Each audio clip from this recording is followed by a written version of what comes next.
Sounds good. Good evening, everyone, and thanks for your interest in tonight's event. Also, thanks to Park for their continued support of our series.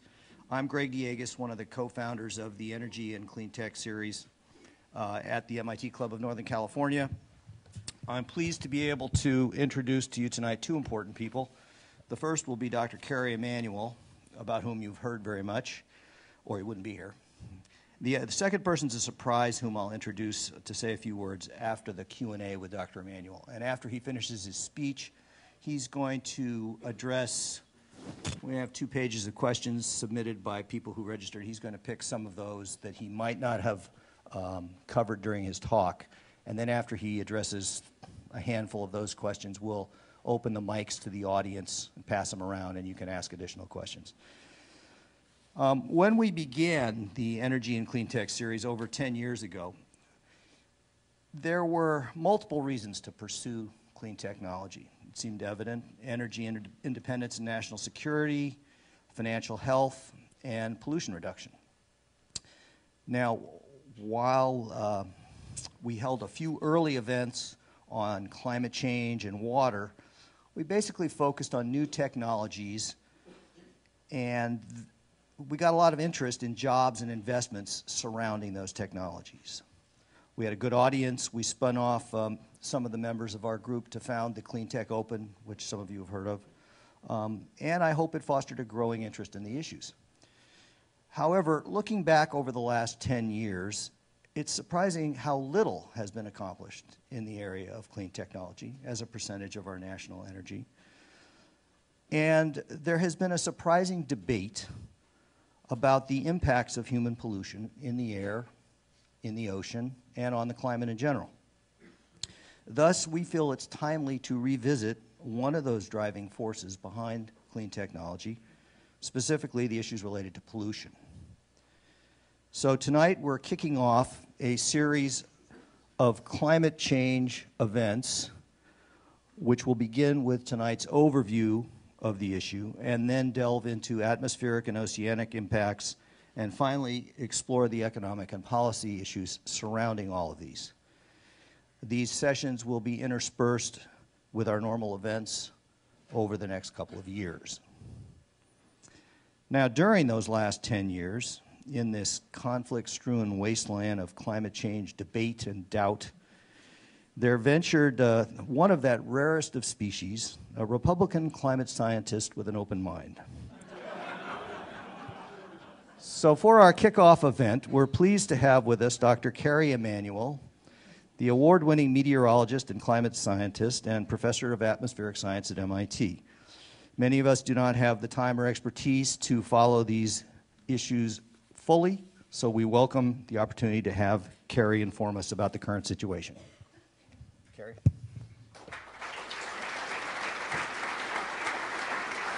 Thanks, Greg. Okay, well, we're getting set up. Can you all hear me? I just wanted to start off by saying that I'm really delighted to be with you here tonight, and it's also particularly nice to see so many old friends in the audience, and it's really nice for me to do that. I'm going to talk to you, as Greg said in his very nice introduction, about the problem of global warming tonight, but I want to preface my remarks by saying that there's something that gets lost because this is such an important debate, and that is how exciting, as a pure science, climate science really is. It's intellectually really neat stuff. Okay, it's not, if there were no such thing as global warming, it would still be a really, really fascinating field. And I'm afraid that that gets lost in all of this. That's why I'm in it. That's why most of my colleagues are in it. And we would be doing this if there were no such thing as global warming. But I promised to talk about global warming, so that's what I'll talk about. I flashed up here that, of course, I'm at MIT, but a colleague of mine, Dan Rothman, and I started a climate science think tank called the Lorenz Center, which is being supported by an endowment raised by MIT's School of Science to go back to basics and really get some of the world's top young physicists, biologists, chemists, and so forth interested in this problem. So what I'm going to try to do with you this evening is, first of all, as promised, to give you something of an overview of the problem, where we are with it. and to talk a little bit about solutions, which is not really my expertise, but I do end up speaking to a lot of people whose expertise it is, and it's something we have to touch on when we talk about this problem. And I'm going to summarize right at the beginning of my talk what I think the essential points should be on this. And the first is that our climate over geological time scales is not particularly stable. And I'm going to show you some examples of that. Climate science is not a new science. I think a lot of people think it is. It's actually got a very long and illustrious history. Human activities can and demonstrably do have a strong effect on climate. I hope that you will be persuaded of that. The idea that we're altering climate is based on a whole lot more than complicated climate models. I'm actually a fairly strong critic of complicated climate models. I like simple models. I do see the need for them, but it's a mistake to think that what we know about this problem is based mostly on this particular tool. Another point, which has been very strongly quantified in recent years, is that the idea that we are changing climate is not very controversial amongst people who actually study climate.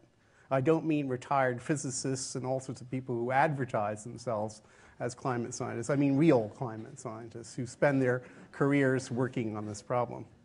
So let's begin with the first point. Earth's climate isn't terribly stable. Well, I'm sure you know this already.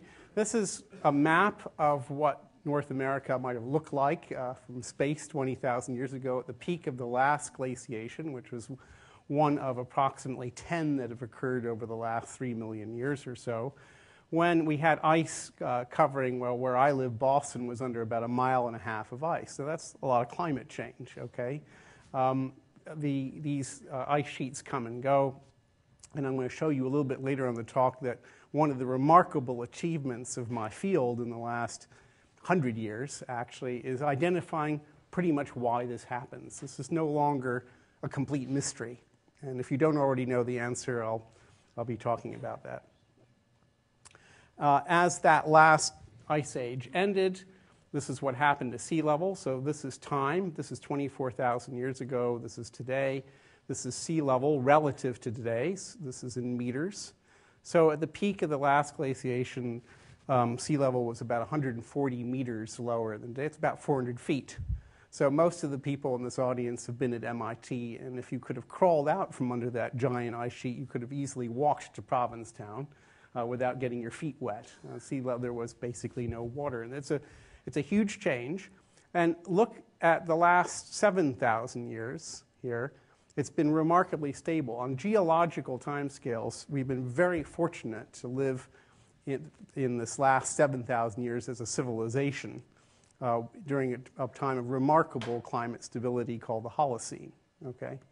It is not a coincidence, we think, that civilization developed largely when the climate stabilized. Of course, humans as a species have been around for much longer than that. Now, I'll come back and talk about this later, but here's some numbers for you just to sort of try to put in your head. The polar radiative forcing variations that led to this were on the order of 10 watts per meter squared, which you might compare to the radiative forcing that will happen if we double CO2 of about 4 watts per meter squared, okay? Just remember those numbers if you can.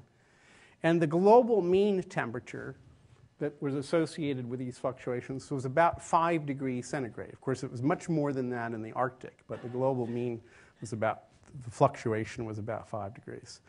But here's a record. One of the really fantastic achievements in climate science in the last few decades has been understanding what's happened over the last, especially 1 million years or so, through the analysis of ice cores and deep sea sediments. It's fantastic, really, and it's a story that I could spend a long time telling you about, and I think you'd find it very interesting if you don't know it already.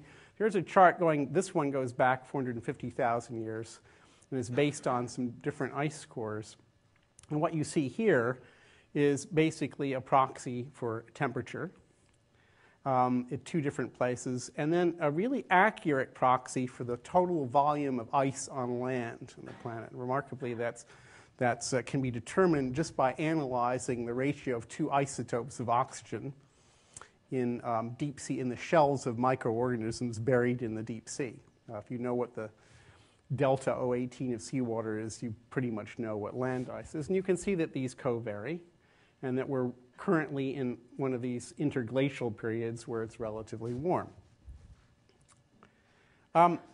Over much longer periods of time, the Earth has varied in even more spectacular ways. So one of the things that has been discovered in just the last few decades, although it had been hypothesized before that, is that roughly 650 million years ago, the Earth went through some cycles that were really spectacular, ranging from an entirely ice-covered planet, or very nearly ice-covered planet, which we call a snowball. And the problem for us was once you got into that state, how would you ever get out of it? Because you're basically reflecting all the sunlight back to space, right, once you're in that state. And it's very interesting how we got out of that. When we did get out of it, it happened very spectacularly, and we went all the way to states where there was no ice anywhere on the planet, including at the poles. Okay, so places like the north of Greenland might have looked like what you see in this picture at the bottom here. So we rapidly varied between rather extreme states. This sort of conveys in a very encapsulated way the fact that the Earth's climate has varied terrifically on all kinds of different timescales and for different reasons. It's not all the single cause. Climate science, human timescales, has got a fairly long and illustrious history. And we can talk about two individuals to start with. Jean-Baptiste Fourier. I bet some of you remember learning about Fourier series when you took math courses, right? Some of you probably even use them today. Well, here's the guy. He's a gifted French polymath. And he is credited in my field for being the first to understand that there was such a thing as a greenhouse effect, that the atmosphere trapped infrared radiation. Now, this fellow, this dour-looking Irishman, John Tyndall, was the physicist who really started to quantitatively understand what the greenhouse effect does and what it's based on. And we'll come back in a minute and talk about him. Here's a picture of the apparatus he built and used to measure the transmission of infrared radiation through the air. In the early part of the 20th century, this man, who is a mathematician, Milankovitch, took up a hypothesis that had been proposed some decades earlier, but really put some meat on it. And that is that the glacial cycles I just alluded to, the sort of 100,000-year glacial cycles, were being forced by wobbles of the Earth around the Earth's rotation axis and variations in the orbit. And there are three principal ones, which are perfectly periodic, almost perfectly periodic, that we'll be concerned with. You know that the Earth's orbit around the sun is eccentric, but the degree of eccentricity wobbles thanks to the influence of other planets, largely, with a period of about 100,000 years. The tilt of the Earth's axis, currently 23.5 degrees, also wobbles. That's called the obliquity. And it has that particular wobble has a period of about 41,000 years. And then the equinoxes precess, that is, the axis of the Earth's rotation precesses like a top. And because of the ellipticity of the orbit, that affects the distribution of sunlight between the two hemispheres. So right now, in this cycle, the Earth is actually closer to the sun in northern hemisphere winter, okay, and further away from. And the reason there are seasons, of course, is because of this tilt, not because of the distance of the Earth from the sun. But that does affect the seasonality. Right now, it's actually modifying or moderating the seasonality. When we're in the other, 10,000 years from now, it will be making the seasons more extreme.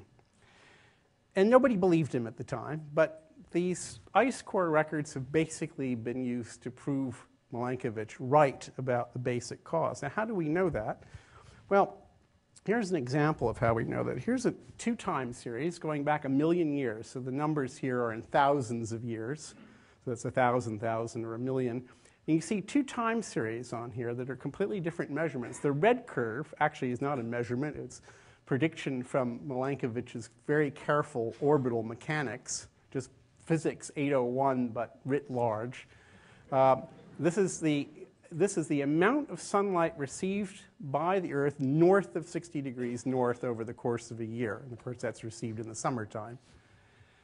And the fact that it oscillates is because of these orbital oscillations. The black curve is the time rate of change of the ratio of these two isotopes of oxygen in deep sea sediments from the shells of microorganisms. Really quite a different thing altogether, which you might remember me saying is a very good proxy, an excellent proxy for the amount of land ice. So this black curve can be interpreted as the rate of change of continental ice sheets. And you can see how well correlated these are. They're not perfectly correlated, but it really is true that ultimately these ice ages are caused by variations in the Earth's orbit around the sun. Now there's some complexity in exactly how the climate responds to that. So the equatorial climate responds a lot more than the orbital mechanics would predict. And that's now thought to be because indirectly these oscillations cause the carbon dioxide content of the atmosphere also to vary. It's being forced, in this case, indirectly by these orbital variations, but that has a feedback on tropical climate. Another very important person in the history of climate science is this, what is it about climate scientists? They look so unhappy, right? I don't get this. Anyway, this is Svan Arrhenius, is a brilliant Swedish chemist, apparently a rather nasty individual, but he accomplished a lot scientifically in his lifetime. And we'll come back and talk about his contribution in a minute, too. Going forward into the 20th century, the Englishman, Guy Stewart Callender, was very worried about the fact that, or he believed that the carbon dioxide content of the atmosphere should be going up, but they didn't have good measurements back then to show that.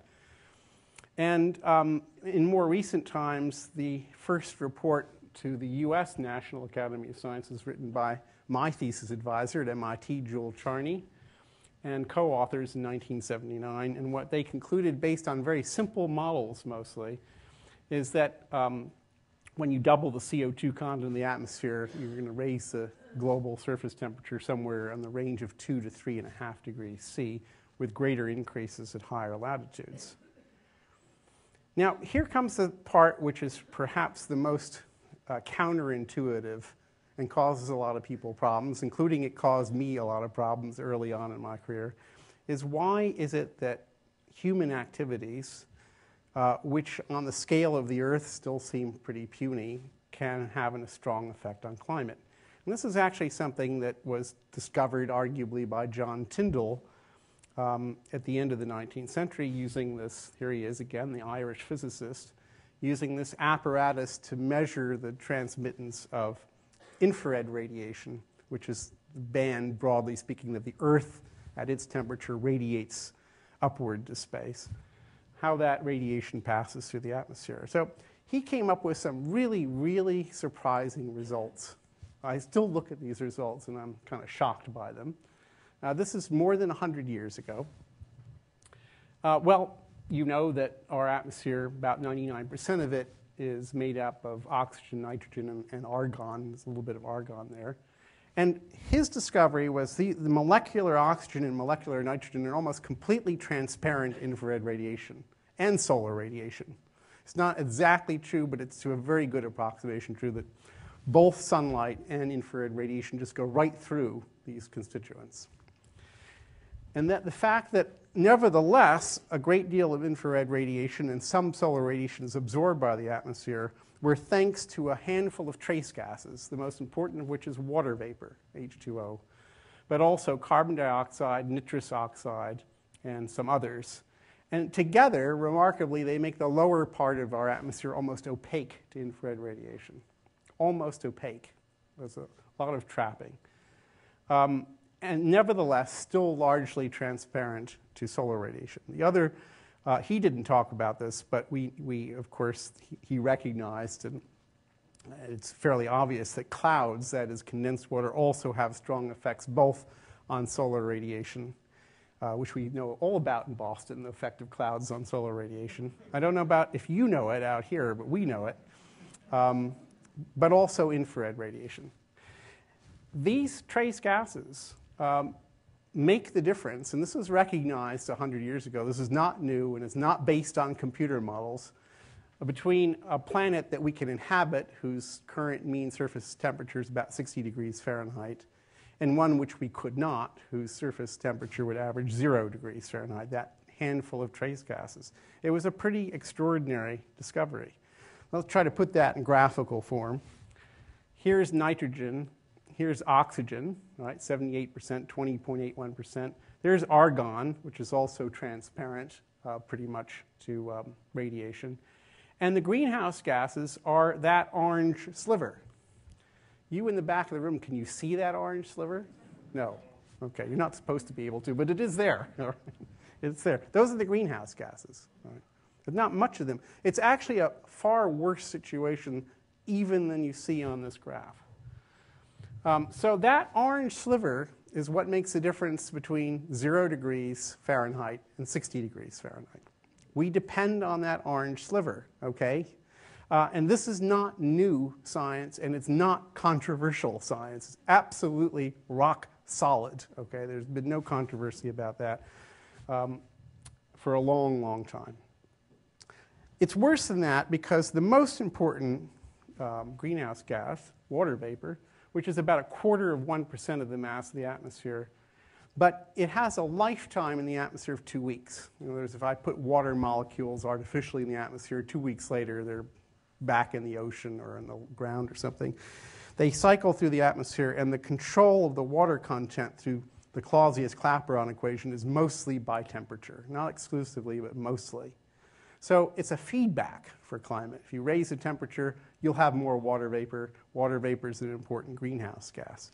What I haven't told you here, because I decided not to do the usual Physics 101 tutorial, my mother said you shouldn't do physics tutorials after dinner, so I'm trying to adhere to that. It's actually not complicated to understand that the atmosphere is absorbing infrared radiation leaving the Earth, and it's re-radiating that infrared energy both up and down. So if you sit at some point on the Earth's surface and you measure sunlight coming down and you measure infrared radiation coming down from the atmosphere and from clouds, remarkably, over the course of a year, on average over the world, we get more than twice as much energy, actually almost 3 times as much energy from the atmosphere and from the clouds as directly from the sun. That's how powerful the greenhouse effect is. That's why it makes a difference between 0 degrees Fahrenheit and 60 degrees Fahrenheit. But the most important gas is controlled by temperature, leaving the actual control on long time scale to carbon dioxide, methane, ozone, and a few other gases that you couldn't even see in the front row if I put them on that pie chart. Okay? It's really kind of an interesting situation. So climate is strongly influenced by the so-called long-lived greenhouse gases. One of the most long-lived is carbon dioxide. It has a residence time of between hundreds and thousands of years in the atmosphere. And these together comprise 0.04% of the mass of the atmosphere. So we're utterly dependent on gases that are a tiny, tiny fraction of the total. The concentration of this most important gas has increased by 43% since the dawn of the Industrial Revolution, and it's on a track to double in the lifetimes of many people in this room. Now, this was recognized by our dour-looking Swedish friend, Sven Arrhenius. I want to come back to him. He was the first scientist that we know about who started to worry. By then, of course, the greenhouse effect was pretty well understood quantitatively. He was worried about what would happen because he recognized that industrial activity was proceeding apace. He started to worry about what would happen if we started to change the greenhouse gas content. And he made measurements of the transmissivity of CO2 based on some of his colleagues' measurements of moonlight, actually. They really had interesting ways of doing science. And with nothing more than a paper and a pencil, what more was there in the end of the 19th century, came to this conclusion. Any doubling of the percentage of carbon dioxide in the air would raise the temperature of the Earth's surface by 4 degrees, okay? And if the carbon dioxide were increased 4-fold, the temperature would rise by 8. So he this is 4 degrees centigrade, by the way. I should have put that down here. 4 degrees centigrade and 8 degrees centigrade. He recognized that the increase would be pretty much logarithmic, which we all recognize to be true today. And if you look at the latest report released by the Intergovernmental Panel on Climate Change last fall, they reckon that doubling CO2 would change the surface temperature between 1.5 and 4.5 degrees. So Svante Arrhenius' estimate with a pencil and paper was within that range of uncertainty. So the only thing that's really changed in the intervening almost 100 years, or more than 100 years, is that the error bars have gotten bigger, okay? So I would say that the prediction made by Arrhenius has pretty much been verified. So here is a chart going back to 1880 of the natural logarithm of the CO2 content in blue and the global mean surface temperature in green, okay? And yes, there are all kinds of variabilities in temperature, some of which are natural, some of which are forced by other things besides CO2. There's a lot of sort of chaotic climate variability on short time scales. There's this sort of rapid rise in the early 20th century, and then actually a decline or leveling off in mid-century for a few decades and a rapid rise. This is CO2. His prediction wasn't too bad, okay, for somebody operating with a pencil and paper. Now, I want to try to convey to you the next and penultimate point amongst those I'm going to show on this series of slides, is this notion that we are basing conclusions about what might happen to the planet exclusively on hopelessly complicated models, all right? Well, climate models are pretty hopelessly complicated. They're some of the most complex software codes that have been written, at least in the scientific domain, for a long time. Millions of lines of code. We could talk about climate models if you want, but what I want to try to say to you first is that what we think we understand about climate, and there's an awful lot we don't understand, we shouldn't kid ourselves about it, comes from a lot more than climate models.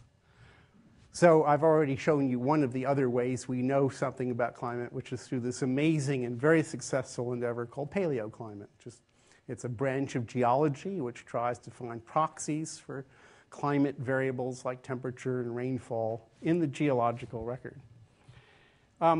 What do we know from that? Well, here's a chart showing the carbon dioxide content of the atmosphere going back to just before 1750. And I want to tell you where this graph comes from.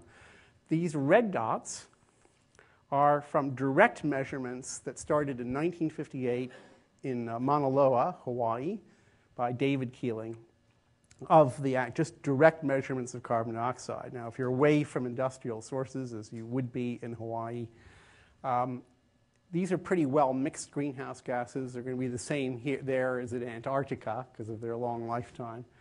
And you can see it going up here. The blue dots come from analyzing bubbles of atmosphere trapped in ice cores. So when snow falls, it traps bubbles of air. Subsequently, they get frozen in place. You can analyze that in ice cores, and you can see how nicely congruent they are. So the pre-industrial level of carbon dioxide is thought to be close to 280 parts per million, and it's been going up faster and faster. And this chart stops early in the last decade. Last year, it passed 400. Okay, so we're past 400 now. We're off this chart, and we're sailing upward. Let's try to put that in deeper historical or deeper geological context. This is now data. The black, again, are from Mauna Loa. This is ice core data going now back to 900 AD. So you can see that before the Industrial Revolution, the carbon dioxide content was pretty stable. And this is going back to the peak of the last ice age. So this, as the ice retreated, carbon dioxide actually rose from about 180 parts per million to gradually up to 280. And this has to do with the natural biogeochemical cycles of the planet, which are not terribly well understood. The CO2 went up mostly as a consequence of the fact that it was getting warmer from this orbital forcing, but also as a feedback to that. was fairly stable. And that spike at the end, which is now up off the top of this graph, is what we've done. Okay? There's no controversy about that, by the way. There's nobody who works on these things has any doubt that this is what we did. This is the same thing, but for methane, which is another fairly important greenhouse gas, and you can see the recovery from the Ice Age and then this big spike. We can also use paleo techniques to try to understand temperature of the planet, or of localities at least, on various time scales. So this is a chart going from 0 AD to more or less the present. And it shows different reconstructions of temperature by different groups using different proxies, things like tree rings and corals. And by comparing these curves, you see some measure of uncertainty in this. As you go back in time, naturally, the uncertainty increases. This black curve is what we've measured since we had enough thermometers around the world to measure it. This is the global mean temperature in 2004. So there are natural variations. No doubt about it. And what's unusual about the record is the extraordinary rate of increase at the end, coinciding with the Industrial Revolution. That's sometimes been referred to a hockey stick. It's more like a bent hockey stick of the kind you might see after a Boston Bruins game, right? So here is a temperature record from the Arctic, not global, based upon oxygen isotopes, tree rings, and other proxies going back again to about 2,000 years, showing some uncertainty, but a general decline of temperature until the Industrial Revolution and a fairly rapid rise after that. And besides the proxies, we have the instrumental record. So here is, as you go back in time, there are fewer and fewer thermometers around the world. The uncertainty gets bigger. This is just an analysis of global mean temperature by various different groups around the world, including the one here at Berkeley, this black curve with the shading in the diagram. And they converge a lot because we've had very good measurements around the world since the middle of the 20th century anyway. So we have interesting variability, and then we have this fairly rapid rise in the last 40 years or so. Since about the late 1970s, we've often been able to say something about atmospheric temperature based on observations from space of infrared radiance and other properties. Here compares direct estimates based on thermometers in blue with two different techniques for inferring temperature from satellites in green and red. And you can see the chaotic variability whenever you start looking on timescales of years or even decades. There's an awful lot of this that goes on, but a general upward trend continuing. Global temperature change isn't globally uniform. There's no reason why it has to be. It's not. There's all kinds of good reasons why it's not. This is just the linear change in surface temperature from 1901 to 2005. And you can see that most of the warming, where you see the reds here, is, first of all, continental. The seas are also warming, but not as fast as the land. There's very good, fairly straightforward thermodynamic reasons for that. But there's a lot of variability. The southeastern U.S. has been cooling, as has the far North Atlantic. This is an estimate of the heat content of the global oceans down to 2,000 meters, roughly half the world's oceans. Why 2,000 meters? Well, below 2,000 meters, measurements get problematic. This only goes back to the 1960s, but it gets better with time. The data get more plentiful. And we've had these wonderful robotic floats that go up and down in the ocean for the last decade or so, called Argo floats, which are doing a much better job measuring temperature in the ocean. That's the red. And you can see this upward trend in the heat content of the ocean. And if you compare that to the heat content of everything else on the planet, so the blue is the ocean, the red is the land surface itself, the atmosphere and land ice. And it's heat content. It's not temperature. It's the actual integrated heat content. It's the density times heat capacity times temperature. This simply makes the point, which is fairly elementary, that when you change the climate over these timescales, almost all of the change in the actual energy content of the planet is in the oceans, not the atmosphere, simply because the oceans are much, much more massive Water is about 1,000 times denser than air and has 4 times the specific heat capacity. So it's the oceans where you really want to measure climate change, not the atmosphere. But we're more concerned, for obvious reasons, with what's going on in the atmosphere. Until very recently, the atmosphere was much better measured, on the other hand, than the oceans. How do we know that this recent increase in temperature is because of carbon dioxide? All we know is, well, carbon dioxide started rocketing up and temperature started rocketing up. Could be a coincidence. But elementary physics, not computer models, tells us that's what we should expect. But what kind of measurements can we bring to bear to point the finger at the actual cause? Well, here's one thing. This, once again, is global temperature trends over a shorter period of time, 1979 to 2012, based strictly on satellite measurements. So where you see the deep blues and reds, you're getting rapid warming and so forth. That's the surface. Well, it's actually the troposphere. It's the atmosphere near the surface. What I'm going to show you next is the same satellite looking at different channels in the infrared where the radiation is coming mostly from the upper part of the stratosphere. And that's the trend over the same period of time. Not quite the same period of time, 1979 to 2006. It's cooling. The upper stratosphere has been cooling dramatically. And that's exactly what basic physics theory tells you should happen with carbon dioxide.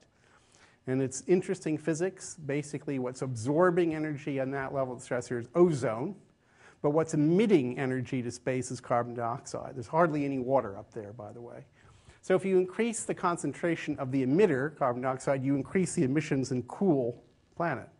Now, if, for example, the sun or cosmic rays or something else had been warming the planet during this time, if anything, the stratosphere would be getting warmer, not colder. So this is almost unique fingerprint of increasing the long-lived greenhouse gases. But there's more evidence than that. Mountain glaciers, wherever you see red, since 1970 have been in retreat. Where you see blue, they're advancing. So most of the places, glaciers are retreating. Mountain glaciers are retreating. This is going to touch on a criticism of climate models. This is a series of both hindcasts and forward predictions by a large suite of global climate models of the areal extent of Arctic sea ice in the summer. Okay? Arctic sea ice covers most of the Arctic Ocean in winter. It retreats a little bit in the summer. This is September Arctic sea ice. The two different curves are for two different emission scenarios going forward toward the end of the century. The black is what's actually happened. Okay? So Arctic sea ice has been disappearing at a rate that goes far beyond the envelope of what models predicted. Okay? And we don't know why. It's been happening for quite a long time. Here is my own work on hurricanes. This is a measure of power dissipated by Atlantic hurricanes. The Atlantic is only about 10% of the world's total hurricanes, but we have much better measurements in the Atlantic than elsewhere. This goes all the way back to 1870. The green is hurricane power. The blue is the ocean temperature in the Atlantic where hurricanes form during the summer. And you can see a nice correspondence, except during this period, from 1939 to 1945, when that relationship temporarily collapsed. And I'll let you chew on that as what was going on during that time and what that might have had to do with this record. Theory suggested, that I developed, suggested that due to global warming, we should see this change. All right, that red curve. So clearly the changes, whatever is causing them, are going way beyond what at least fairly primitive theory told us to expect. Another problem that isn't talked about nearly enough is not a climate problem. It's a direct chemical problem, a chemical consequence of just putting a lot of CO2 in the atmosphere. Half of what we're putting in, roughly speaking, gets dissolved in the ocean. So the dissolved CO2 content of the ocean has been going up, and so the pH of ocean water has been falling. And this is showing the rate of fall. In other words, the oceans are becoming more acidic. And this is particularly true in the North Atlantic, but basically all over the world, you see drops in the pH of ocean water. This is measured. Okay, the Southern Ocean has got a lot of drops. And this is a big concern for marine biologists who notice from laboratory experiments that corals and other microorganisms that basically build calcium or calcite shells, if you start increasing the acidity or the dissolved CO2 content of the water too much, they start to have trouble, okay? And a lot of these ecologists, and I'm not one obviously, think we're getting very close to the point where we're going to start really stressing these. And of course, I don't need to tell you what this would mean for the whole ecology of the ocean. Now, I build simple models that are really simple physics, like one-dimensional column models that Svan Harenius couldn't run, but Jewel Charney and his team in the 1970s could easily do. And today you can run models like I'm going to show you the results of on your laptop, whatever that is, quite quickly. And when you do that, and you do experiments doubling carbon dioxide, this is just number of doublings, so this is a log scale down here. This is surface temperature in degrees C. Just a handful of experiments, you get about 3 degrees per doubling, which is right in the middle of the range produced by supercomputer models where you have to call the power company before you can turn them on, and you have to wait weeks or months for the output. So there are simple ways to do this. This is pretty straightforward physics. Here is a perfectly sociological point, but I have to make it, all right? Lots and lots of polls among people who actually do climate science. I don't mean, well, I went through this spiel before, people who claim to, but people who actually do. 97% of us today, and I was not part of, if you asked me 20 years ago, I would have said the jury is out on this problem. It isn't out anymore. The jury came back. The verdict is about as unanimous as you see in anything in science, that about 97% for us agree that we're causing the climate to warm, that it is warming, we're causing the climate to warm. But if you ask people in general, not whether the climate's warming, but whether they think scientists agree the climate is warming, only 40% of them think that we agree, right? It's not illogical to say there's nothing happening, but yes, I recognize the scientists agree that something's happening. It's not entirely illogical to say that, but there's a huge gap between what we think and what they think we think, okay, if you get my drift. And that's kind of interesting, and a lot of people say it's a communications problem. I'm not so sure that's what it is. Why should we be worried about this? We're doubling the most important long-lived greenhouse gas. If we took it all away, we'd be down to 0 degrees Fahrenheit. We're doubling it. Surely that's taking a gamble, all right? And the question is, what kind of gamble is it? What are the odds, all right? It's not a binary question. Is it going to be warm, or is it going to be a catastrophe? Or not a catastrophe? Is it going to be an economic catastrophe to try to do something about it, or is it going to be nothing at all? We've got to get away from the very simple-minded binary sort of thinking about this. Is not binary. It's a probability curve. What are we actually worried about? We're not usually worried about temperature. Let me tell you, I've just come here from Boston. We've been through an absolutely brutal winter. I'd love it if it were a little warmer, okay? That's not what we're worried about. We're worried about other things. An obvious one's increasing sea level, all right? I showed you 400 feet lower at the last ice age. The IPCC is predicting on the order of 1 meter or 3 feet higher at the end of it's a fairly conservative prediction based on the history of the relationship between sea level and CO2 content. Quite a conservative measure, but a meter of sea level is on the range where there are certain places where it'll be a problem, but even in a place like New York City, it makes it much more susceptible to storm surges, even if the storms themselves don't get worse. Already, Sandy did a lot more flooding in New York because the sea level was already a foot higher along the eastern seaboard than it was in pre-industrial times. So the same storm wouldn't have caused as much damage in those days. Now, one thing that's rock solid is that hydrological extremes increase. You don't need a fancy computer model to tell you that. It's very simple physics. If I asked my graduate student to write down 3 lines of math to demonstrate that physics in a general exam and he didn't do it, he wouldn't probably pass the exam. It's very straightforward physics, okay? And what it tells us is that as the climate gets warmer, rain gets increasingly concentrated in intense but less frequent events. And what that means globally is, first of all, places that are already fairly wet, like Indonesia, get wetter. Places that are already pretty dry, like the Middle East, get drier. And in every other places, you see an increase, ironically, both of flooding events due to very heavy rain, short-lived heavy rain, and drought. And I don't need to tell you people about drought, right? You're in the middle of one here. These things have consequences. Increasing incidence of high-category hurricanes. There are quite a few of my colleagues who work on that. We use very different techniques. It's one of the things that we agree on, that the high-category events, which are rare, but which dominate damage from hurricanes, become more frequent as the climate warms. And that has implications also for storm surges, and freshwater flooding goes up rather spectacularly from these events. These two things are the big killers in most hurricanes: freshwater floods and storm surges. More heat stress in all kinds of events. Now, what does this actually mean? Well, one of the organizations in our government that takes all of this very, very, very seriously is the Defense Department. Okay? These are not sandal-wearing, fruit juice-drinking hippies from the 60s. These are serious folks. Okay?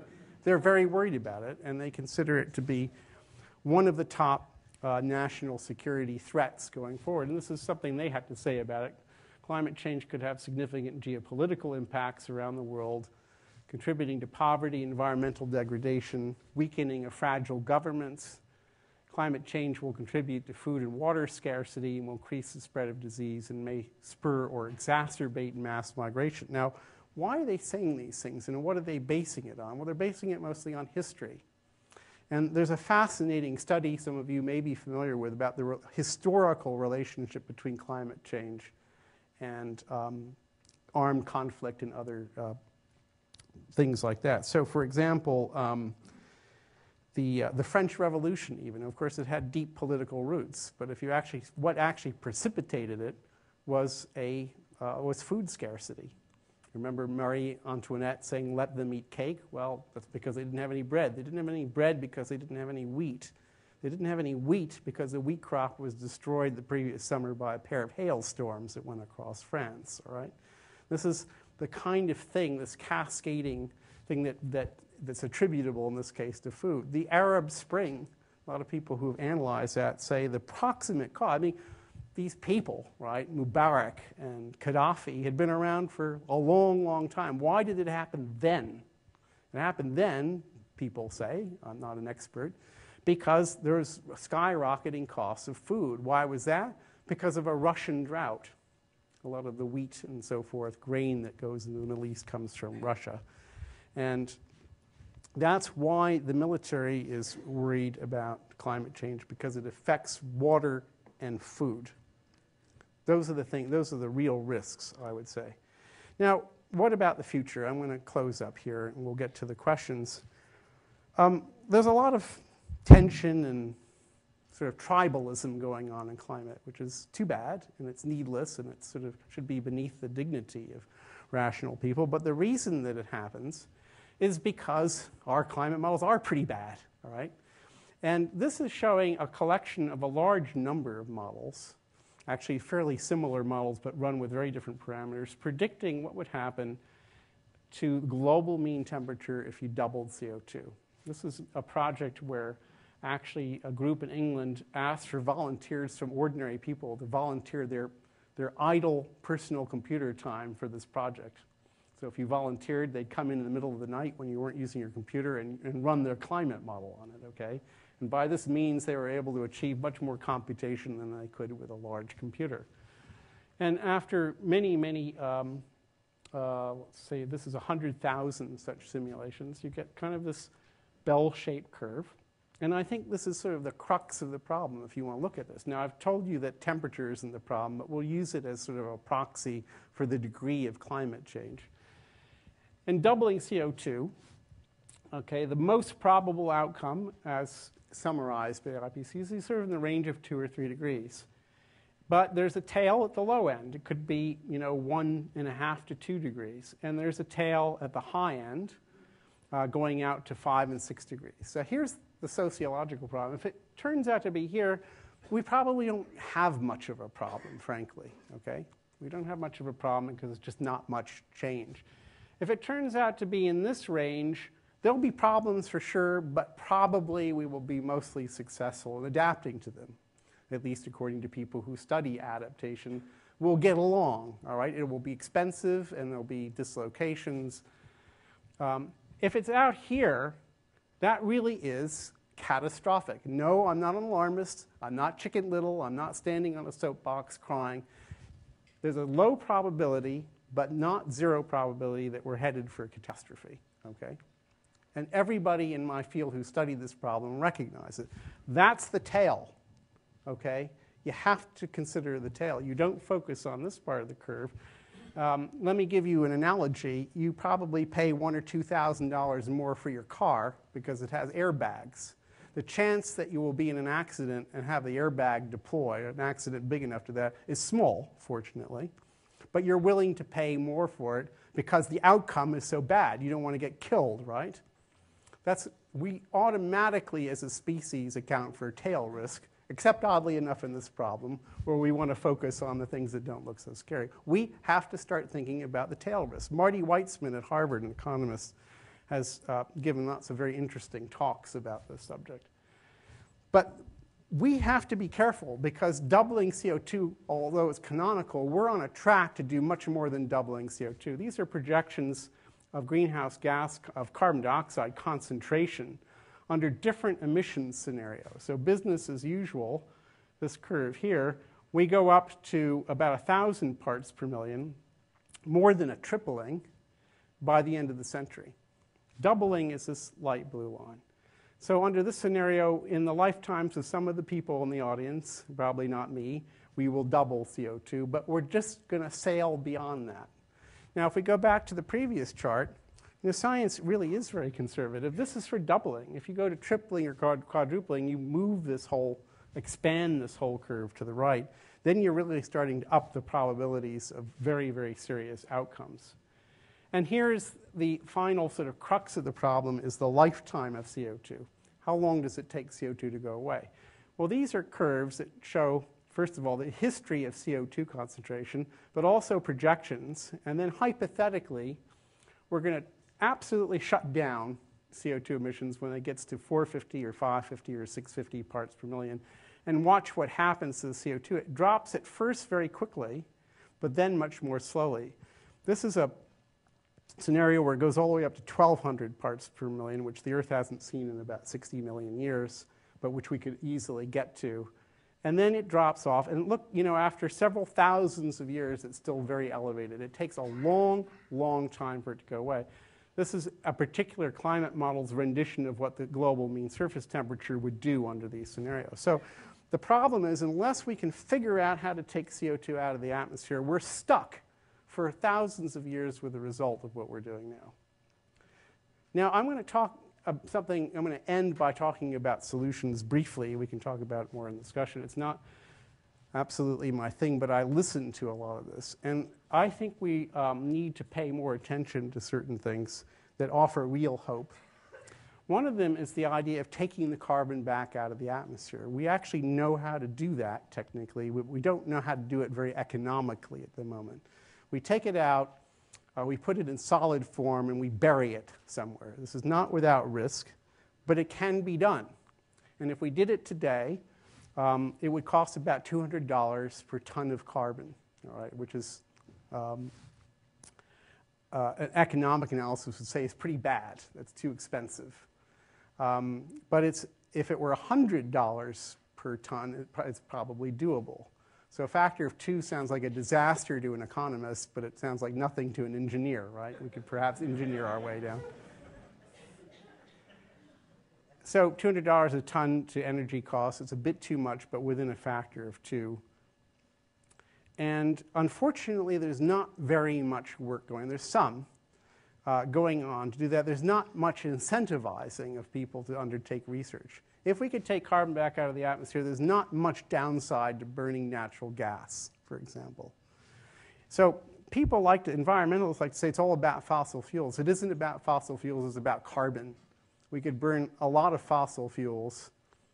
Coal has other non-climate downsides, as you know, but gas is a lot cleaner. If we could take the carbon out, then there isn't much reason why we shouldn't do that. It's a very economical form of energy. The other thing that a lot of colleagues of mine are very interested in is in nuclear energy.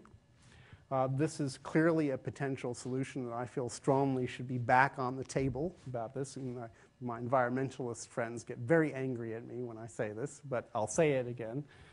Why is that so? Well, if you look at basically the reliability, in some sense, of various kinds of energy generation in the United States in green, worldwide in blue, this is the percentage of time that the source in question is online. This is 0 to 100%.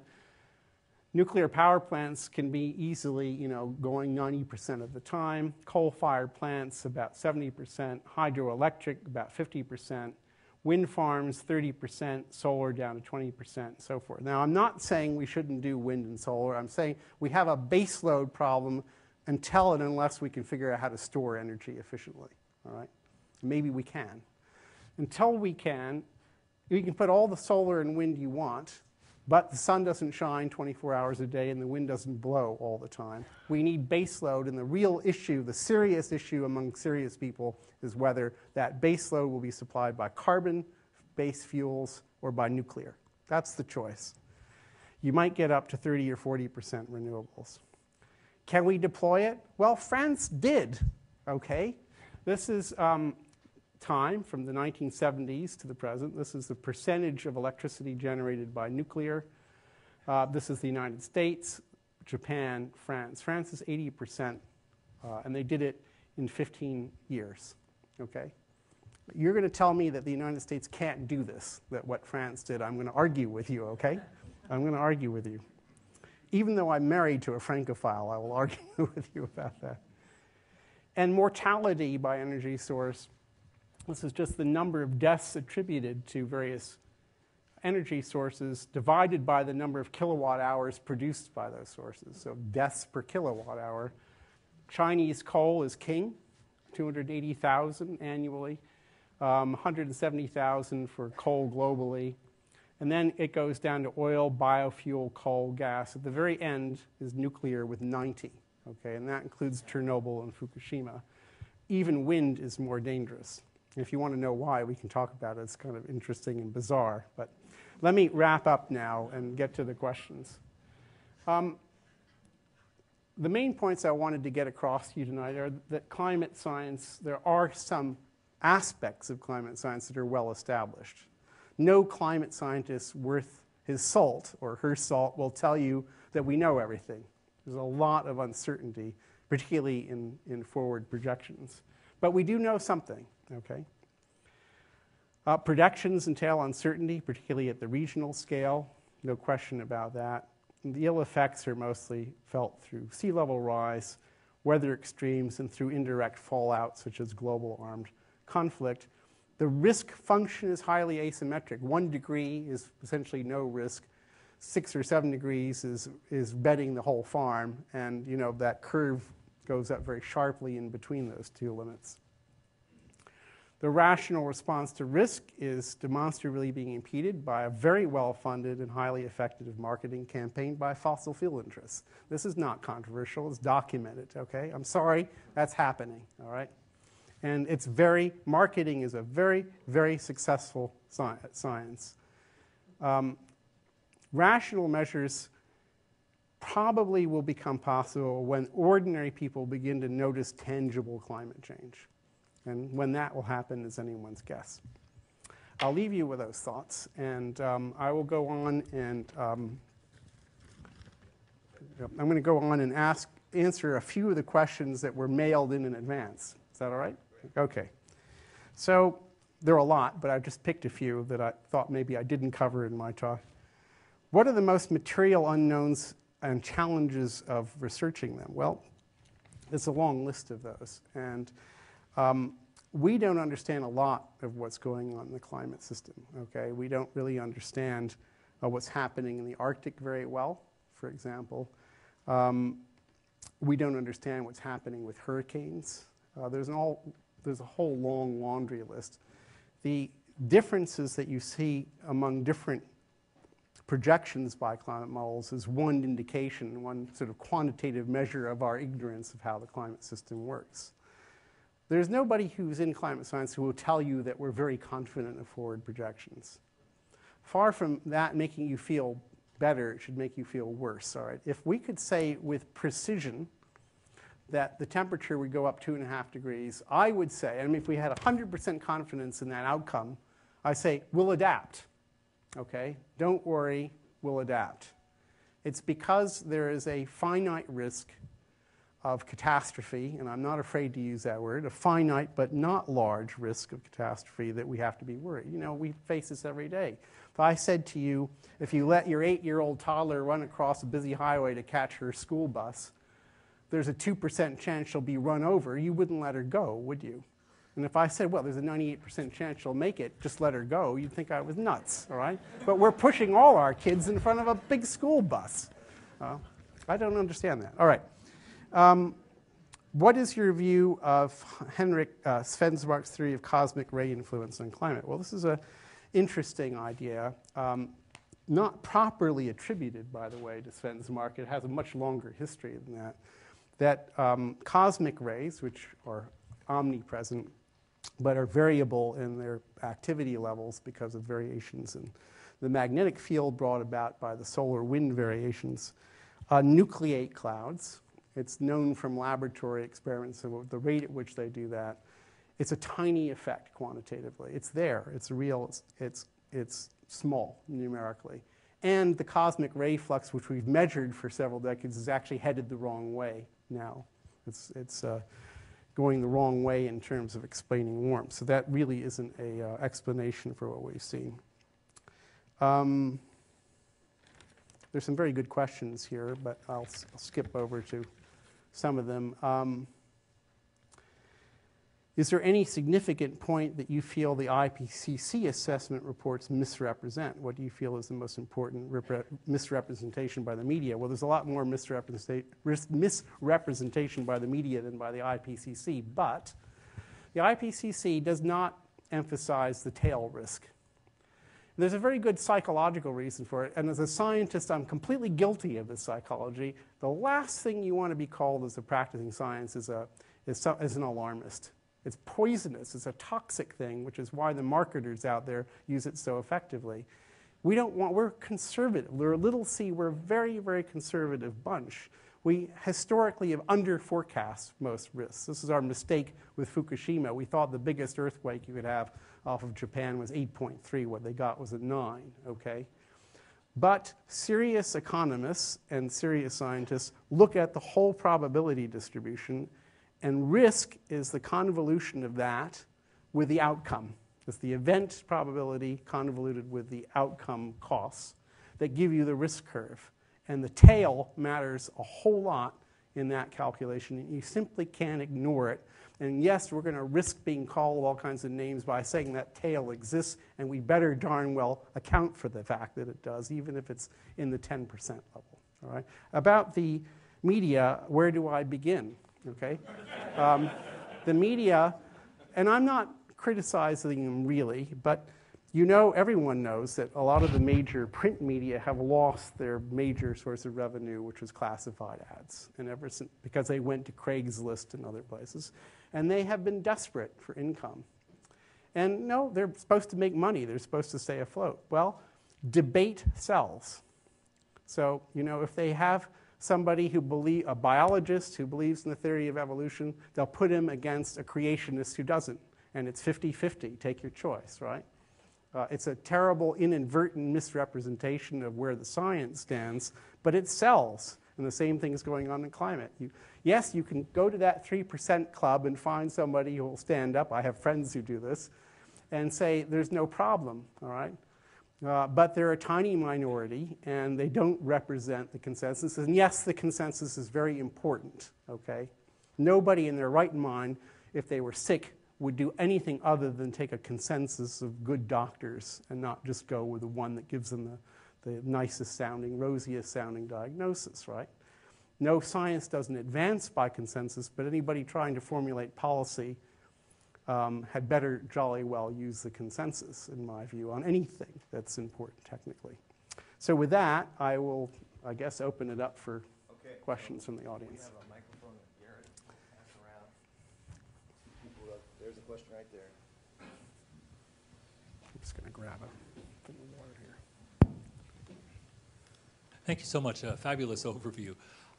Getting back to one of your slides where you talked that there's, it's been known for 100 years that just the troposphere effect of greenhouse gases accounts for a surface temperature between 0 and 60. And cloud cover, of course, was recognized but not really measured. Very simplistically, using your simple rule, if cloud cover were 30% of the Earth's surface, does that mean that every percent of cloud cover can actually impact surface temperature by 1 or 2 degrees? And so how do the models assume what is the cloud cover? How does that vary region by region, et cetera?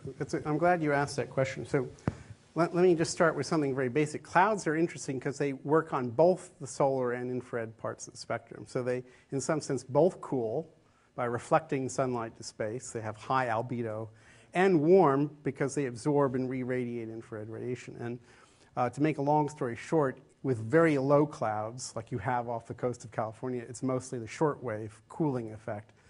And with high clouds, it's mostly the long wave effect. So this is demonstrably the most important source of uncertainty or differences among climate models is how they forecast clouds to respond to climate change. And I think the best answer that I can give you is that we don't know very much about this. We know it's important, but we don't know how to do it. All right? Is it a fixed input? Or No, it's variable. It's a variable input, but if you go and look at clouds and a pretty sunset, you might notice that some of them that are doing a lot to the optics of the atmosphere are incredibly thin. So they're not even resolved by climate models. They have to be represented indirectly through something we call parameterization. And nobody gives them a lot of weight, those parameterizations. It's a big source of uncertainty in climate models. Yeah, we understand a lot about how carbon is emitted, how it affects the atmosphere, because a lot of dollars are spent on it. But there was a graph you showed earlier that there's an absorption or redeposition of the CO2 from the atmosphere into what? Because it cannot be another coal field magically evolving, or so is it oxidization, some process with rocks? Does it just go into the ocean? Everyone looks at what's happening then. No one looks at the afterlife, right? How good is that sign? That curve looked to me not like a model. It looked like some very simplistic assumption. Or is there something behind it that's so fundamental to make that kind of forecast? Right. So the curves are based correctly. You correctly deduced that they're based on models, but there is paleo evidence for how carbon dioxide responded in the geological past to spiky events, like major lava flows, for example, that put a lot of CO2 in the atmosphere. Your question is a good one, and it all depends on time scale. So if we're talking about a 100-year time scale, which is what this problem is about, is the reservoirs that are absorbing the carbon dioxide are the atmosphere and the oceans in about equal proportion. This is just based on measurements, okay? But on much longer time scales, okay, it goes into different reservoirs, and it depends on itself on the climate. So if you're in a very warm climate, you have a lot of shallow inland seas. The continents get partially flooded. You get these anaerobic environments where things die and they go to the bottom, but they don't get reoxidized. And you bury carbon. That's how we got coal and oil. But also it goes into deep sea sediments, and on geological timescale, it gets buried in the earth and subducted into the earth, and ultimately comes back up through the atmosphere in volcanoes. Okay, so volcanoes release CO2. The current rate of release of CO2 by volcanoes is on the order of 1% of the anthropogenic. But over millions and millions of years, they're the important source. And the biogeochemistry of the oceans and to some extent the land surface are the important sinks. It's a very interesting problem. I haven't done it justice at all. Yeah, can you say something about the just announced AAAS What We Know initiative, of which you were a co-author, I believe? Yes. So what the AAAS thought it was prudent to do is to draw attention to this problem of tail risk, which we don't think was conveyed adequately by the IPCC. That in addition, it's not a disagreeing with the IPCC, it's just pointing out that there's this tail, and the tail really does entail very, very serious risks to future generations, and that planning, basically trying to cope with the risk, has to acknowledge that that tail exists. That was the main purpose of that. And also to get across the point that the scientific community is largely in agreement about the basic source of risk, the fact that the planet's warming and that we're doing it. It's not controversial in science. That's what we try to do.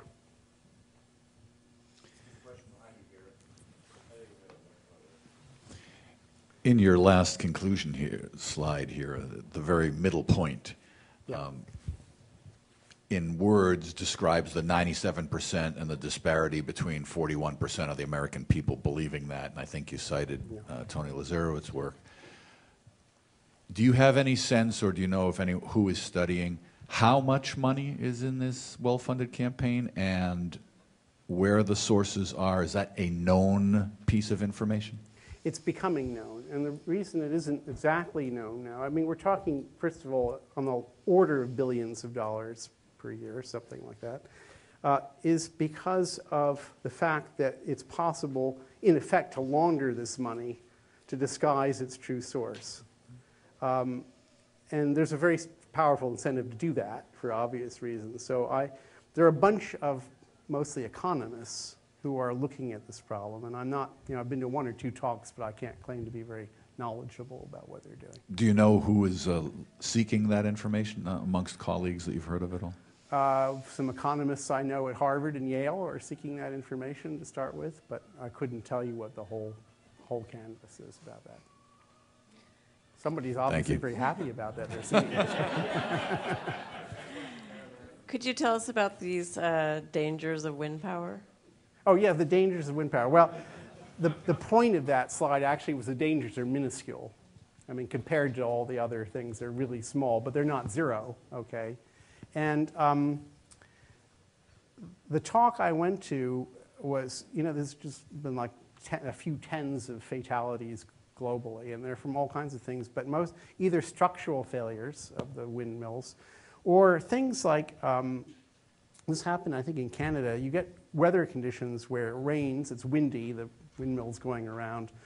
The water centrifuges to the tips of the blades and then freezes, and then chunks of ice get centrifuged out. How do you like that to be in your epitaph? That's pretty weird. Yes. Yeah. Are you aware of any human efforts to modify the weather? Yes, I'm aware of them, at least dimly. We used to do a lot of it in this country.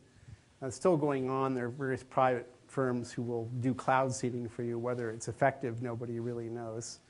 The U.S. military did a lot of weather modification, some of which remains classified in the Vietnam War. There was then a treaty that the U.S. is partnered to that it would never use weather modification again for military objectives. And there's a lot of weather modification going on in China, but I don't know very much about how it works, to be honest with you. Yeah. Or if it works, yeah.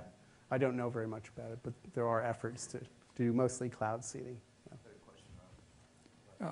Well, one of the viewpoints that I've heard, and I'd be interested in your view on, is that the rise in temperature of the planet is not all bad, in the sense that crops will grow more, the higher levels of CO2 improve it, agriculture gets better, more food is available, and secondly, the rising and the changing water levels basically change things from one point to another. So there's a lot of displacement going on of activities and energies and maybe people. But it's seen by at least some communities as a more complex and not necessarily all bad. Can you comment on the balance of the goods and bads? Sure, I can. And you're quite right to point out that there are goods, okay? There are things that actually improve as you put CO2 in the atmosphere.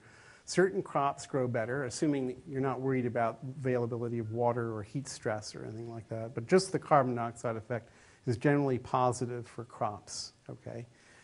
Unfortunately, also positive for weeds. So it's actually a complicated problem. But the bottom line, to answer your question, there are winners and losers geopolitically. There are places like Canada and Siberia where on the net the climate improves. What percentage of the Canadian population is within 10 miles of the U.S. border? Maybe in 100 years it will be the other way around. We'll all be hugging the border with Canada. But the bottom line point is this, and it's not made, I think, seriously enough in most conversations, is that the human species has lived through really dramatic climate changes in the ice ages, and we made it. The difference is that we're very close to maxing out, right, on the carrying capacity of the planet. We're very finely adapted to the current climate. And it doesn't even matter what that climate state is. The fact is we're adapted to it. So any change, up or down, by the way, is going to be disruptive. That's the heart of the problem. It's not that in some 1 million year time scale, this is the ideal climate for human beings, but we're just very, very finely adapted to this climate. So change is not a good thing in the net. So I've read... that doesn't matter to me. It's up your call. Yeah. Yeah, I've read that there's also cooling effects from the pollution, like the aerosols you get from coal burning have an effect of cooling, and it's not actually measured very well. We don't have anything that's really monitoring it well, especially in the upper atmosphere, and that things could get a lot worse if all of a sudden we stop burning coal. What do you know about that? That's a real effect, and it's an amazing field climate. I wish I only touched the top of the iceberg in tonight's talk. The aerosols are a strong anthropogenic influence on climate and on temperature, and they're a cooling effect. The sulfates are cooling. Black carbon is kind of a wash, but sulfates. And so one thing that happened, for example, is the Clean Air Act in the United States, Canada, and so forth, Europe, really led to a dramatic reduction of sulfate aerosols broadly in the Atlantic region. And the Atlantic temperature increased during that period much more rapid. In fact, it had been sinking from the 50s to the 80s, probably because of the aerosols. It warmed up much more rapidly than the rest of the planet when that aerosol growth leveled out and started to go down. Now, China and to some extent, Chinese aerosol sulfate emissions soared in the 90s in the last decade, and they've leveled out. But Indian aerosol emissions are rocketing upward. And these are strong climate influences. The reason that I didn't talk about, I have to make choices, right, is that, and I think you alluded to this, if you stop the sulfate emissions, 2 weeks later, the sulfates are gone. They have very short lifetimes in the troposphere. And so you can turn it off fast. And that's a problem, too, because if you put a lot of sulfates and they mask warming, and then you suddenly turn them off, you get a spike in temperature. So it's a serious issue, that. If we were not consuming carbon at all, what would be happening to our temperatures? I'm sorry, to what was the last To one? our environment. If we weren't consuming carbon. Yeah, if there were no people consuming carbon at all, what would happen? So I'm just trying to understand the question. Are you asking what would the climate do on its own if we weren't changing? Right. Is that the question? Right. Okay. So what we would be doing, we think, is very slowly declining into the next glacial cycle, which would commence in order 20,000 years. And this is from Milankovitch forcing. On top of which you have the normal chaotic variability of climate and so forth. If you're really a futurist and you don't think on the 100-year time scale, but on the 30,000-year time scale, we should be storing carbon somewhere on the planet because we're going to need it in 20,000 years. No, seriously. If we want to think really on those time scales, that's one strategy for doing it. But the immediate global warming problem is occurring on a much shorter time scale than these long cycles. Now, aside from that, there's so much I haven't talked about. It's very frustrating. There are volcanoes, and not just the ordinary, big volcanic eruption like Tambora or Pinatubo, which cools the climate for 2 or 3 years. But you have, in the distant geological past, these big flood basalts, which seem to coincide with mass extinctions. And one of the routes you get from a flood basalt event to a mass extinction is through climate change, either through CO2 or just aerosols that you're putting into the atmosphere. And that's a very active field of research, but that's on a much, much longer time scale. So you can't predict the volcanoes. You can predict the Milankovitch cycles. That's why I say, from what we know, we're in a 30,000-year cooling period. Yep. Can I ask you to say a little bit more about the physical causes of what would cause the tail that you're saying is what you think is the big thing not given enough attention?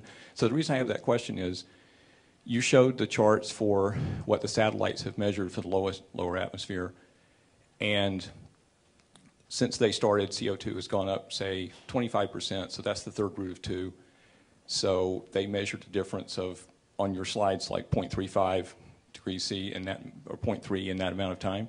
So if we tripled that, that would be on the low end of that scale. So I'm just wondering, what are the physical mechanisms like additional moisture in the atmosphere that would expand that so much? And what are the measurements that we have? What's the evidence that we have about whether there is that additional water vapor? Okay, so I think it's a very good question. If we double CO2 and we don't allow any feedbacks, we don't allow the water vapor content of the atmosphere to change, we don't allow ice to melt, all kinds of things, that would give us about a 1 degree warming of the planet. Most of the difference between the 1 degree and the projections of 2.5 or 3 degrees is water vapor feedback. And what we observe when we look at natural climate variability in nature, when we look at models, is that to a first approximation, the relative humidity of the atmosphere is invariant, which means that the percentage of the saturation vapor pressure is sort of the same. But the saturation vapor pressure goes up exponentially with temperature. So there is no model that shows a negative water vapor feedback. It's just a question of how positive. It's not terribly uncertain, that one. The uncertainties come mostly through clouds and to some extent through sea ice. You know, if the sea ice melts, and it is, you replace a white surface with a black surface. You absorb a lot more sunlight. You get more heating. Clouds can work either way, and it depends on what happens. So the scatter in that diagram is, a lot of it is clouds. Yep. We have one more question? We can't explain past climate change without those positive feedbacks, by the way. I mean, it's hard to do that. Just, I've heard that as the climate warms, that there would be methane gas released from the Clathrates, yeah. And were the projections that you were talking about taking that into account at all? They weren't. And, you know, for a while we thought that might be important, and we don't really think it's so important anymore. But it's true what you say. So what he's referring to is that methane is a very powerful greenhouse gas, but there isn't very much of it in the atmosphere. A lot of methane is locked up in sort of solid form in continental shelves and deposits. And if you reduce the pressure on them, or if you warm the seawater, those can potentially be released. Also from tundra, methane is locked up in tundra. And in recent years, we've actually gotten a much better handle on the net reservoir of methane that's out there, and we don't think that it's going to be accessed by global warming. So that range that I showed you, that bell curve, didn't have any of that methane feedback. Yeah. Okay. Thank you, Professor Emanuel. Thank you. I can hang around and talk to people if you want. So Kerry will be available after this next bit. Doug Sprang, who runs this program, is going to talk to us about future events, and then you can talk to Kerry one-on-one, okay? Ask him to stay for just a minute. Yeah, if you wouldn't mind staying. Okay, hope you don't have too many. No, I'm in. Thank you. Real quickly, a couple of announcements and our usual thank yous. I will say, too, you're going to be able to stay for a little while to maybe answer a few one-on-one questions, so if you didn't get your question asked, come on up afterwards.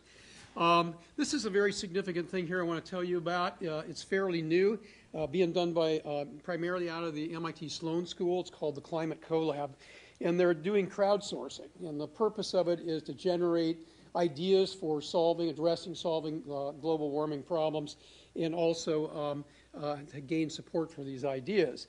And the way that they do it is they have these contests in 18 different topical areas to optimize the creativity of solutions. So it's not just a few, but it's like 18 different topics. And you can submit your ideas either as individuals or teams. And there's expert review. So the people that actually review the proposals are experts in their field. So it's not a casual selection. And finally, the winners get to present to global policymakers. And that means that they can really influence people that could actually do something. So if you're interested in following up on this, on your program, the website's on your program. It's the climatecolab.org site. Please follow up and take a look, because I think many of you who are interested in this subject may really like to get involved. Okay, coming attractions. Well, I just have to mention that we sold out the National Ignition Facility in under 6 hours from the time we posted it. And it's so popular that we're going to do it again and again. So, but it takes time, because these guys are not open all the time. It's a national lab, and they have a lot of security issues and so on. But that's coming up on April 16th. We hope to do at least another one in the summer. Very popular tour we've had twice now before is the tour of the California Independent Service Operator, or ISO. These are the people that manage the flow of electricity all around the state in the large quantities, and they have a tremendous tour and visual experience on how they actually do this. And for those of you who are interested in how this all happens and haven't yet done this tour, I think it's a must-do. It's really, really educational. And finally, we're thinking ahead, and fortunately, I think Professor Emanuel here helped us out a little bit. We've already got an agreement from Professor Dan Sitzo, that's how he pronounces it, to come and talk about how the atmosphere affects climate change. And for those of you who know and have seen a little bit written about him, he's an expert in clouds. So clouds is a really important part of all this. And if you really enjoyed tonight and all the information that you got, we're going to do it again in about 3 months, and it'll be deeper kind of look at some of these things, but along the same lines. Because I think understanding how all this works and understanding the facts of the matter and everything from people who really know, that do the research, is really valuable when you start talking to people that have been influenced more by other sources. So the first thing we do always is to thank you for this, and it's a, where is it? Okay, great. It's a, we'll go ahead and present them. So, and this is a special one. It's a bottle of Caymus Cabernet, and those of you who know that the Caymus is a very good label. But this is a little more than this. This is, came out of my private collection. This is 2007. The only thing you can buy today is 2011, and you probably put it on the shelf for 5 years. But Kerry, you can actually drink this tomorrow if you like. I'm very tempted. To drink it now. We'd like to thank Park for providing us with this wonderful facility. Scott Elrod's our professional host. He's assisted by Sean Garner. I don't know, Sean, are you here? Sean? Sean? Oh, but Rob's here. Rob McHenry. Unfortunately, I didn't know about you coming. I didn't get it on the slide. But Amy Hommans, the administrative support person that we have, and she helps us nail this down and schedule the security and everything. Marcy Steiner is our caterer. And if you like the food, we have a new menu tonight. Give Marcy a hand. And always with us is Joe Sullivan in the AV booth, and Hank Magnuski, who normally does the video recording of our events here, couldn't make it tonight, so Joe has actually done the recording. We will post this video on our website in a couple places. So for those of your friends who didn't get a chance to be here and want to see it, it'll be there in entirety, including the Q&A. Park is doing a number of things, and you can read this faster than I can say it. But in 3 words, I guess it's companies looking for sponsored research, startups that want to be incubated, or if you just want to work here. It's a wonderful facility, and just, get on www.park.com and you can find all this stuff. Finally, I want to thank all of the MIT Club of Northern California volunteers that make this possible. Greg, our event manager, stand up and take a bow. Greg will be doing Professor Sitzo as well, so he'll be back. And then the other folks that are all mentioned here that welcomed you or poured your wine or whatever. I hope to see many of you back on June 25th for the how the atmosphere affects climate change. And we're going to just probably just do tours in April and May, but we have 4 of them actually planned. 2 of them only scheduled at the moment, and there'll be more, and you'll hear about that. We'll send you the emails announcing them.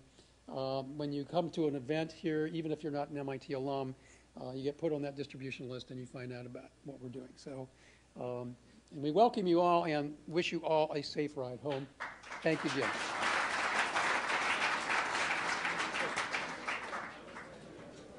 Grab my laser pointer. I'm going to let them